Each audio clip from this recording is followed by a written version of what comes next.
નમસ્કાર, હું મંગલભાઈ ભગત. અત્યારે આપણે વોર્ડ નંબર પ્રમુખના વોર્ડની અંદર ઊભા છે. વોર્ડ નંબર 5 કહેવાય ને, વોર્ડ નંબર 100 જે પ્રમુખનો વોર્ડ છે. અને પ્રમુખના વોર્ડની અંદર છેલ્લા 20 દિવસથી આ લાઈન પાણીની ખોદેલી પડી છે મેન બજારની અંદર.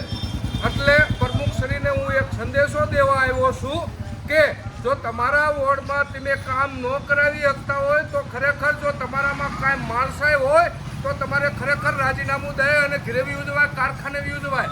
એટલે મહેરબાની કરીને આવા ખાડા 20 દિવસ મેન બજારની અંદર જો પડેલા હોય તો પ્રમુખશ્રી તમારે શું કરવું જોઈએ આ બધા કહેશે. બોલો પહેલું શું છે આ ખાડો, કેટલા દિવસથી છે બોલો?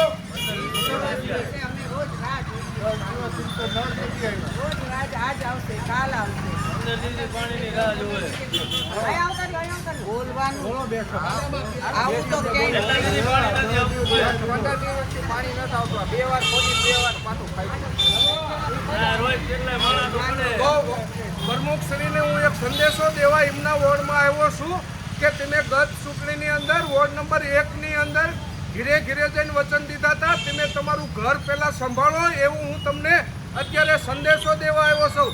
તમારા વોર્ડની અંદર 10 દિવસે પાણી આવે છે. તમારા વોર્ડમાં 10 દિવસ ખાડા પડ્યા, ખોદેલા પડ્યા હોય છે. અને ગામના નગરજનો તમારાથી ત્રાહિમામ છે. એટલે તમે જરાક ધ્યાન આપો એવી મારી વિનંતી છે. અને ગામના નગરજનોની પણ વિનંતી છે.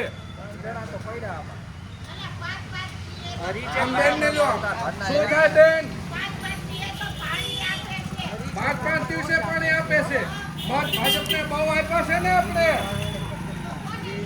કોંગ્રેસ નથી મરી ગઈ છે. આવડો મોટો ઊભો સૌ. એટલે નગરપાલિકાના પ્રમુખશ્રીને કહું છું કે તમે તમારા ઘરનું કામ કરો. તમે બધે વોર્ડ નંબર 1માં 2 નંબરમાં મોટા ફાંકા ફજેતા કરો છો અને છેતરીને વોટ લઈ ગયા છો. એટલે તમારા વોર્ડમાં જે જનતાએ તમને વોટ દીધા છે એનું સારું કામ કરો એવી મારી વિનંતી છે. જય હિન્દ, જય ભારત.